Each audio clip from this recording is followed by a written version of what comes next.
Welcome in. It's a special edition of Batting Cleanup because we're actually in the same place, and that's a first for this podcast. But it is regional time. We are here at the ballpark. We've been at the ballpark all day as Arkansas gets ready for this Fayetteville regional tomorrow. I got my glasses on my head because it's a little windy out here, and we expect some weather to come through, and that's going to be a big story for this regional.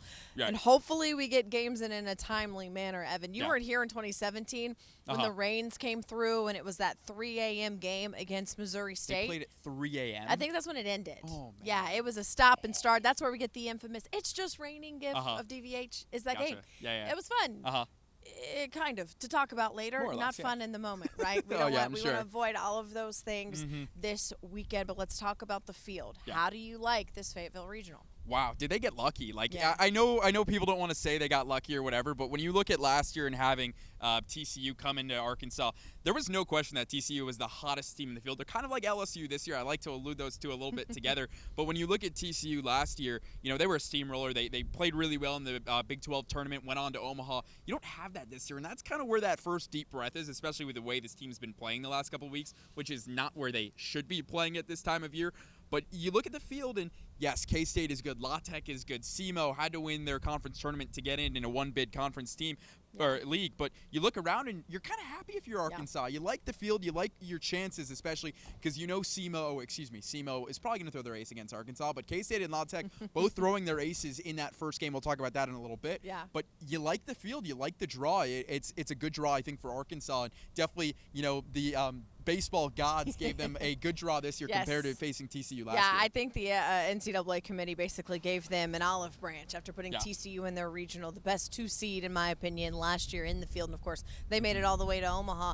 I like this field, too. I'm comfortable with it. I even look ahead to the Charlottesville regional that they're paired up with. I think Virginia's coming out of that one. I know a lot of people think Mississippi State will. I like Mississippi State. And then we've got Courtney Mims, who's got St. John's as her sleeper pick. So best of luck to her. Hey, honestly, that's why Courtney's not on the podcast anymore. If St. John's gets out of it, we owe her a drink or something because that's pretty impressive of a pick with her. But I like Virginia, and they're a tough team to play at home. And so even Virginia coming here, I think Arkansas's got a good chance to beat them as well and head back to Omaha for the 4th time in 7 years.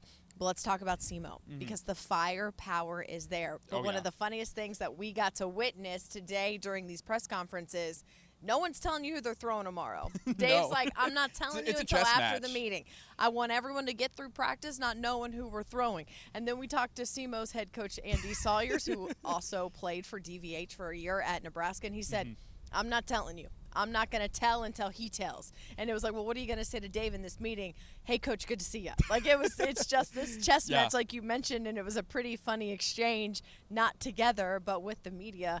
And it's a toss-up as to who they're going to go with. So I don't know. And it's a toss-up who Arkansas is going to go with. We want to talk SEMO all we want, but again, we're an Arkansas podcast. Is Hagen Smith going to go out there? No, we don't think so. There's no reason right now. Hagen was asked, and he goes, I know, I'm just not allowed to tell you. So clearly some of the players know, but when you look at the matchup, there's a lot of offensive firepower, like you said, in SEMO. 100 home runs, 100 doubles. This is a team that can hit the ball. And Baum Walker, it's a smaller ballpark when you look at Hoover and some of the other stages where all these tournaments were played. So there could be chances for some fireworks. Arkansas's offense is going to have to score to keep up with SEMO. The good thing and the interesting thing is there's a great graphic on Twitter that shows, average and all of the statistics you would want. Arkansas is 1 in ERA in pitching, and they are 64th in the entire field, 64 out of 64 when it came to batting average. So the Hogs, luckily, you're facing a SEMO team who's got about a 5.37 ERA, give or take, so they'll be able to get runs and about a 1.4 whip. So Arkansas is going to have to score with the SEMO team, knowing that Hagen Smith will probably not be on the bump in Game 1. Yeah, I want to talk about that offense, but continuing this conversation with Arkansas's pitchers, what do? And I have said from Tuesday on the radio, we agreed on what should happen. I agree. And I think you put Gage Wood out there. Again, I'm not the one making the decisions, and I'm probably going to be wrong, but I think, you get Gage Wood, and depending on what he does, you can put Christian Fouch in there. You can bring in Will McIntyre. The one thing we do learn, no Brady Tiger. Yes. So we have no Brady Tiger this week. He's got something going on with his shoulder. Dave didn't give specifics, but said it's not a ligament. He's just got to get it looked at. Don't know if we'll have him for supers if they get to the supers, but and that's that's an elimination there, but it's not too big of a hit for this pitching staff right now. Yeah, especially and like you said, especially now with the way Mason Molina has been rolling. Again, I think he's going to come out of the bullpen multiple times this weekend as Molina. And, like we've said, it's got to be Gage Wood. That's where all the signs point. If you're a conspiracy theorist, we were inside sitting before I came out here to film this, and they put up the fake lineup. It might have been real, but it said Gabe Gackle was the pitcher on the mound. So maybe that's just a conspiracy theory.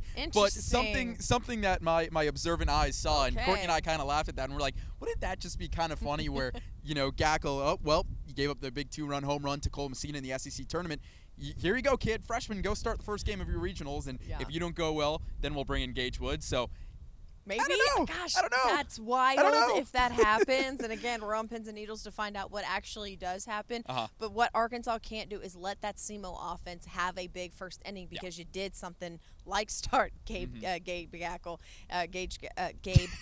Gage Wood. It's going to be a lot. Because of the offense. And so talking to Peyton Stovall and talking to Kendall Diggs, they feel good. They're rested. They have a little bit more of a pep in their step right now. They feel a little bit renewed. And you hope they're renewed because, like, Jacob and I have been off the last couple of days because we were on pretty much the same road trip the team was on, and we were absolutely exhausted when we came back. They got 5 days off. Don't feel bad for them. No, don't feel bad for us, but feel bad for us, please.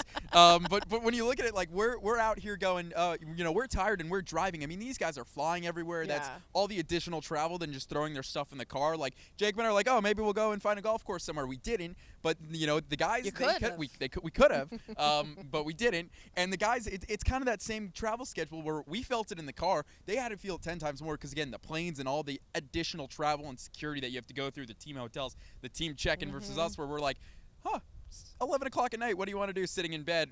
Okay, what sports are on? And Pac-12 After Dark. We're big fans of RIP Pac-12, but watching all the late night playoff and NFL, NBA, and NHL games, that was fun. But again, so it's different for us and them. So if we're really tired and stressed after this trip, can't imagine what they've been like being on the road for just as long, if not longer. It's going to be fun, and you hope that this is a different, more motivated team. I mean, at this point, this is what you play for. And Peyton Stovall kind of mentioned that too. You put in the work in the offseason, and you go through the grind of the SEC to set yourself up to, one, be a national seed. So you're hosting a regional, you're hosting a super, you're at home, you're in your own bed, but you're playing for a national title. All of that work that you put in is for right now. And I think that that's why this team, as Dave Van Horn said, is just something different about them right now. Yeah, and you can kind of see it the way they practiced today. It was very clean practice. A lot of balls were traveling, and it was the same for all the teams during BP when we were watching it. But you feel good. You like where the team's at. And, again, you don't have a steamroller coming in like you do with TCU. And, again, you look at the field. You look at the Charlottesville Regional. It's a really good field to make it to Omaha, especially the fact that they get to play here for 2 weeks. It's not like you're going to the Dude. You're going to Charlottesville next weekend if you win this weekend. You're here. So that, I think, bodes really well for the Hogs. And 33-3 at home. There's a reason why they love this ballpark. There's a reason they've been able to come back from all the deficits, especially we go back to that Mississippi State series a couple weeks ago. They were down 6-0. It's like the fifth inning, and they came all the way back and won 9-6. Yeah, so, I want to make it clear, by the way, we want to go to the Dude. We've never been. We would love to. We're not going this year. We would love to. We're not doing it this year. Next year. We get to stay here in Fayetteville, sleep in my own bed, which is so great. Yeah. And then we'll head to Omaha. Hopefully, fingers crossed, if everything goes the Razorbacks. So, I think this was really cool. I looked this up because I wanted to see the last time Arkansas lost their opening game in a regional, because I don't remember it. And in fact, it was before I got here. So the last time they did it was in 2013 at the Manhattan Regional against Bryant. And ironically, with K-State in this regional, this is their first time back in the NCAA tournament since that 2013 regional. Since then? Because I know this is their fifth time overall, first under Pat Hughes. But that I guess that makes sense. 2013 regional that Fayetteville was in. Pete Hughes, not Pat Hughes. Pat Hughes is the Chicago Cubs play-by-play guy that I keep getting confused with. You're just, a Chicago state of mind here. I know. The Bears are doing – the Bears are getting he's running hard around knocks. befwe hit record, by the way, like, Bears are getting hard knocks. And I'm like, sir, baseball. Yeah. Baseball, I can flip quick. It's been a tough couple weeks baseball for the Cubs-wise, but we can talk about that later. It's fine. Dodgers broke a 5-game losing streak, so it's cool. Thank you, Mets. Must be nice. It's fine. Oh, it's good. Thank you, Mets. We beat the Mets, the worst team in the league. That's fine. You win is a win. Will Smith is doing great.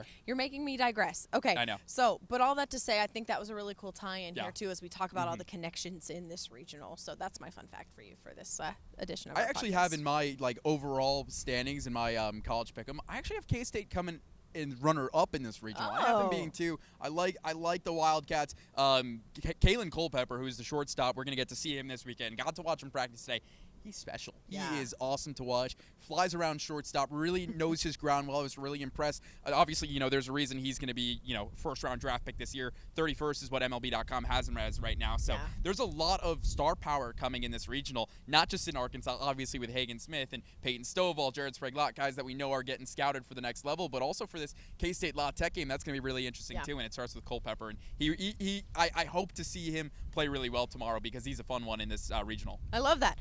We love good baseball. We hate the weather. I love that it's overcast, though, so I'm not squinting too much, and it's a little cooler. So if it could stay like this the rest of the weekend, I think we'd be really happy, and it means we might hopefully be talking more baseball next week. That's what we want. Hope so. It's also 80 degrees We're going to be talking right baseball next week regardless, because we'll either be talking about a Supers or we're going to be wrapping up our first season of batting cleanup. That's so weird. I know. So hopefully we're talking about Supers. We're going to cut it short. I know we usually go long, but we got work to do. One more thing before we go, though. Okay.